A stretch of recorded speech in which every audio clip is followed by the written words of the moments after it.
Hi guys, this particular podcast we are just releasing. Here you will learn how you can create a simple microservices using the Spring Boot. So you need to understand that what is a Spring Boot, correct? So and you need to understand how to set up an environment. So you can choose a STS, maybe you can download the STS plugin in the Eclipse, right? You can use IntelliJ, or you can also use directly you can say Spring Initializer. You can just search for that where you can see start.spring.io and you can just creating. Ultimately, STS is also creating on this side. Okay. And then over there, you can create a simple project. So now Spring provides a very rich facility. You can directly create the project, right? As per your own requirement. So you don't need to struggle with setting up the project for deployment and all these things.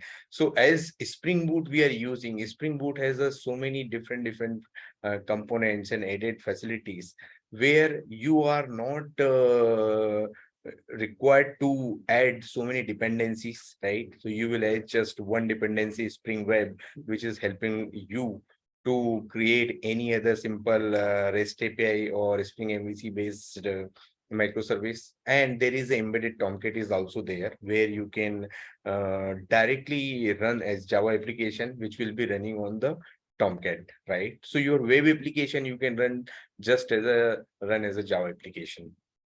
Correct. So this is the way you can create it. When you are creating a project directly from the Spring Initializer, from the you can say web portal, you can just select that Maven, right? As a build tool, you can select Java version, Spring Boot version, give the name, add one dependency, Spring Web, and then download it. So it will just download it the zip. You can just unzip it and import as a Maven project here into your Eclipse, and then you can just build it and run it, right? So you will get one particular class, right, as a Spring Boot application class, right?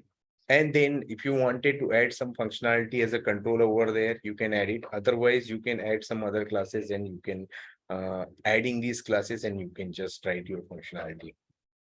So just wanted to do the summary here.